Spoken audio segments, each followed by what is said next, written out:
शुरू कराते हैं। 6 है त्रिभुज। प्रश्नावली 6.1 का पहला सवाल, कोष्टकों में दिए शब्दों में से सही शब्दों का प्रयोग करते हुए रिक्त स्थानों को भरिए।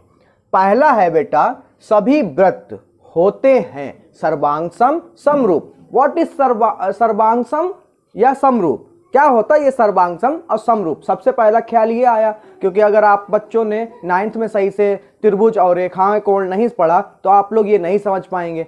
तो हम आपको नीचे बता देते कि समरूप क्या होता है। और ये सभी बच्चों के लिए है, कक्षा 8 के बच्चों के लिए भी है, कक्षा 9 के बच्चों के लिए भी है, कक्षा 10 के बच्चों के लिए। हालांकि ये प्रश्नावली जरूर 10th की है, मगर ये चीज जो लिखा है ये आपके कक्षा 9 में भी जरूरी, कक्षा 10 में भी, कक्षा 8 में भी। तो जरा ध्यान दीजिए इस पे। समरूप क्या होता है? नंबर 1 आकार यानी शेप। जैसे हम कोई भी आकार बना दे, कोई भी आकृति बना दे, वो क्या हो? समान हो। क्या हो? समान हो। यहां पे आमाप यानी साइज समान होना जरूरी नहीं है। तो यहां पे जैसे वृत्त बनाया, हमने बनाया एक, छोटा बना, दूसरा वाला उससे बड़ा बना और तीसरा वाला उससे और बड़ा बना। तो यहां पर शेप हमारी एक जैसी, देख लीजिए आकृति जो बन रही है वो एक जैसी बन रही है, हालांकि साइज में फर्क है। अब यहां पे क्या लिखा? साइज में समान होना जरूरी नहीं है। साइज छोटा भी हो सकता है, बड़ा भी हो सकता है, छोटा भी हो सकता है और बड़ा भी होता है। बस मेन क्या है? आकृति एक जैसी होनी चाहिए। ठीक है। अब वर्ग में भी ऐसे ही बताया, एक छोटा है दूसरा बड़ा वर्ग है। ठीक है। तो ये वर्ग हैं, छोटे बड़े होने से कोई फर्क नहीं पड़ता, क्योंकि हमें साइज मैटर नहीं करता। शेप और शेप मैटर करती, इसमें साइज मैटर नहीं करता। और सर्वांगसम में क्या होता है? सर्वांगसम में बच्चों ये होता है आकार, शेप समान हो, एक जैसी। मान लीजिए आपने 2 सेंटीमीटर त्रिज्या वाले से गोला वृत्त खींचा, इधर भी 2 ही सेंटीमीटर वाला वृत्त आना चाहिए, बिल्कुल बराबर, आकृति भी एक जैसी और शेप भी एक जैसी और साइज भी एक जैसा होना चाहिए, तभी ये सर्वांगसम होगा। यानी सारी चीजें बराबर होनी चाहिए। कैसी? बराबर। जैसे वर्ग बना है 5 सेंटीमीटर अगर इसका है तो 4 दूसरे वाले का भी 5 सेंटीमीटर ही होना चाहिए। ठीक है। साइजे मैटर भी यहां पे करते हैं। दूसरा पॉइंट पढ़ लीजिए जरा बेटा, क्या लिखा है? आमाप यानी साइज भी समान हो। क्या है? शेप भी एक जैसी हो और साइज भी एक जैसा हो, तो क्या होगा? सर्वांगसम। ठीक है बेटा। तो सर्वांगसम और समरूप शायद आपके समझ में आया हो। अगर समझ में आया है तो वीडियो को आगे चलाने से पहले आपको एक बार और बता दें, अगर आप मेरे चैनल पे पहली बार आए हैं तो इस चैनल को सब्सक्राइब करें, वीडियो पसंद आ रही हो तो इस वीडियो को लाइक करें, और कमेंट सेक्शन में कोई भी प्रॉब्लम हो इस वीडियो से लेके या कोई भी डाउट आपको फंसता हो आप मेरे कमेंट सेक्शन में बता सकते हैं। चलिए आगे चलते हैं। तो इसमें क्या होगा? सभी वृत्त होते हैं। कैसे? सर्वांगसम तो नहीं हो सकते, क्योंकि वृत्त कैसे होते हैं? कोई छोटा होता है, कोई बड़ा होता है, कोई 5 त्रिज्या का होगा, कोई 10 त्रिज्या का होगा, मगर आकृति एक जैसी होगी, मतलब समरूप होगा। क्या होगा? तो बच्चों यहां पे लिखेंगे समरूप। क्या होगा? समरूप। इस पे टिक लगा दीजिए। दूसरा वाला सभी वर्ग होते हैं। अभी मैंने आपको बताया वर्ग, सभी वर्ग, कोई छोटा कोई बड़ा कोई इससे भी बड़ा, बस क्या मैटर रखता है? ये अगर इतना है, आकृति मैटर रखती है, साइज मैटर नहीं रखता।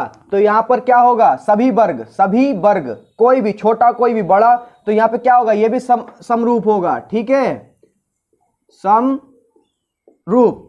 सभी त्रिभुज समरूप होते हैं। यहां पे कह रहा सभी त्रिभुज क्या समरूप होते हैं? मान लीजिए आपका एक त्रिभुज है, यहां पे पहला पॉइंट क्या कह रहा है? समद्विबाहु। समद्विबाहु का मतलब होता है 2 भुजाएं बराबर होना। जैसे कि आपका एक त्रिभुज है ABC, इसकी ये और ये भुजा क्या होगी? बराबर होगी। एक आपने इससे बड़ा थोड़ा बनाया, आकृति एक जैसी है, तो यहां पर हो गया AB और C।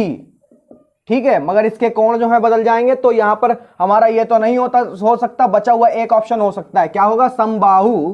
क्या होगा बच्चों? समबाहु। फिर दूसरा है भुजाओं की समान संख्या वाले 2 बहुभुज समरूप होते हैं।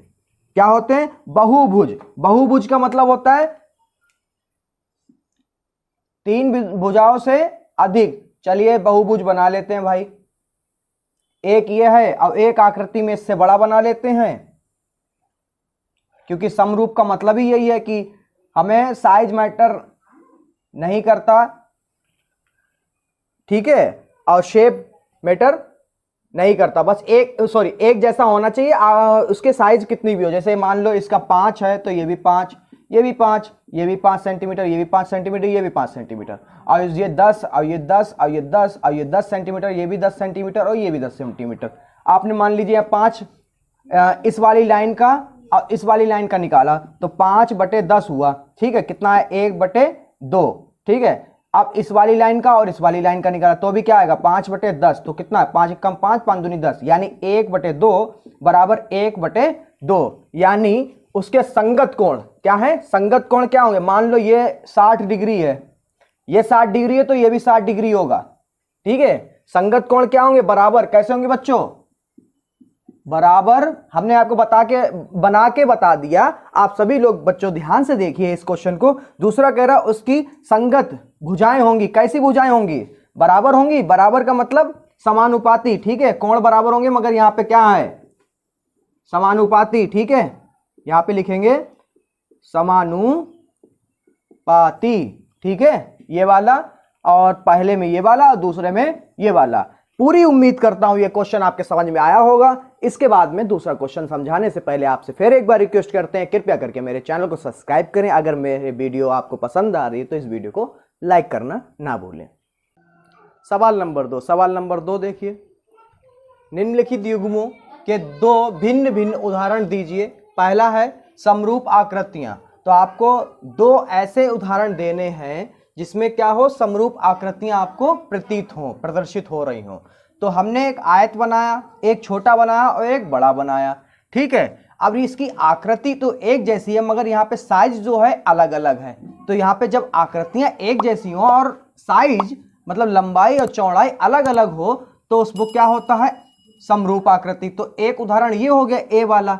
अब बी वाला उदाहरण हम दे देते हैं वर्ग बनाकर, ठीक है। अब ये वर्ग तो दोनों वर्ग हैं इसलिए, और आकृति मतलब कि आकार एक जैसा है मगर यहाँ पर साइज यानी माप इसकी अलग अलग है। देखिए ये 3 सेंटीमीटर, ये 5 सेंटीमीटर, ठीक है। तो ये अलग अलग है मगर ये दिख एक जैसे रहे, इसलिए क्या है, समरूप आकृतियां, ठीक है। नंबर 2 पे क्या है, ऐसी आकृतियां जो समरूप नहीं हैं। 2 ऐसे उदाहरण देने हैं आपको जिसकी आकृतियां एक जैसी समरूप नहीं हो, ठीक है। तो हमने एक आपको उदाहरण दिया, एक में विषम बाहु त्रिभुज जिसकी कोई भी भुजा बराबर नहीं है, समबाहु त्रिभुज जिसकी तीनों भुजाएं बराबर हैं। अब देखिए इसकी आकृतियां एक जैसी है ही नहीं, आकार जो है एक जैसा है ही नहीं। ये वाली लाइन ऐसे जा रही, ये वाली लाइन थोड़ी और टेढ़ी जा रही, वो बिल्कुल मिल गई, ठीक है। तो ये आकृतियां जब एक जैसी नहीं है तो ये समरूप नहीं है। बी वाला भी आपको ऐसे एग्जांपल देना था, देखिए समद्विबाहु दे दिया जिसकी 2 भुजाएं बराबर होती हैं। समकोण त्रिभुज में 90 होता है बी वाला कोण, ठीक है। अब यहाँ पर जो है आप देख सकते हैं एक जैसी आकृतियां है ही नहीं, आकार जो है इनका एक जैसा, यानी ये एक जैसे आपको दिख ही नहीं रहे हैं, तो ये समरूप नहीं है, ठीक है। तो हमने उनकी 2 उदाहरण दे दिए उनको, ऐसी आकृतियां जो समरूप नहीं है। ए वाला एक जैसी आकार नहीं है, बी वाले में भी एक जैसे आकार नहीं है, तो इसलिए ये समरूप नहीं है, ठीक है। आपके यही उत्तर है। आप लोग अपने फेयर पे जो बच्चे रिवीजन करने आए वो भी उसको देख सकते हैं, समझ सकते हैं समरूप क्या होता है और सर्वांगसम क्या होता है। हमने पहले सवाल में आपको समझा दिया। अगर आप लोग समझना चाहते हैं उसको और तो 10 सेकंड पीछे जा सकते हैं। सवाल नंबर 3, सवाल नंबर 3 कैसा है, बहुत सरल है, बस आपको समझने की देरी है। सवाल नंबर 3 में कह रहा है बच्चों बताइए कि निम्नलिखित चतुर्भुज समरूप है या नहीं है। समरूप हमने आपको बता दी जिसकी सारी चीजें आकृतियां एक जैसी हों और भुजाएं भी हमारी एक जैसी हों, और कोण यहाँ पर देखते हैं, जरा देख लीजिए भुजाएं क्या है, भुजाओं कितना लिखा है 1 मान लो ये वाली कंपेयर करते हैं जरा इससे, तो 1/5/3 हमने इससे कंपेयर कर रहे हैं, एक एक भुजा, क्योंकि एक जैसी सारी भुजाएं हैं, इसमें भी एक जैसी भुजाएं हैं। तो हमने इस वाले की इस वाली लाइन से कंपेयर किया, तो यहाँ पे 0 बढ़ा, 15 1 15, 15 दूनी 30 यानी 1/2। अब ये वाली भुजा इससे कंपेयर करते हैं तो आप सभी जानते हैं कि उतना ही आएगा, 15 1 15, 15 दूनी 30 यानी 1/2 1/2 बराबर। सारी भुजाओं का ऐसे ही अनुपात निकलेगा, ठीक है। तो यहाँ पर हम लिखेंगे, अब कोण हमारे एक जैसे नहीं है, देखिए ये 90 है, ये भी 90, ये भी 90, ये भी 90, ये 90 नहीं है, ये 90 नहीं है, ये भी 90 नहीं है और ये भी 90 नहीं है। तो हम लिखेंगे नहीं, समरूप नहीं है ये चतुर्भुज। क्यों? क्योंकि संगत भुजाएं समानुपाती हैं। समानुपाती बराबर नहीं है, समानुपाती होता बटे में बराबर हो, ठीक है। तो ये समानुपाती हैं भुजाएं, क्या भुजाएं सब समानुपाती हैं, बराबर हैं, परंतु कोणों का माप समान नहीं है। कोण क्या, 90, अगर ये सारे 90 हैं तो ये 90 नहीं है, इसलिए समरूप नहीं है। समरूप का हमने बता दें कि भुजाएं और कोण सब बराबर होने चाहिए, आकृति यानी आकार मैटर नहीं करता। वो छोटा भी हो सकता है और बड़ा भी हो सकता है, मगर अगर इसकी 3 है तो इसकी 2 है, और इसकी 3 है, ये भी 3 है, ये भी 3 है, तो ये सब चीजें बराबर होनी चाहिए। ठीक है, आकार मैटर नहीं करता।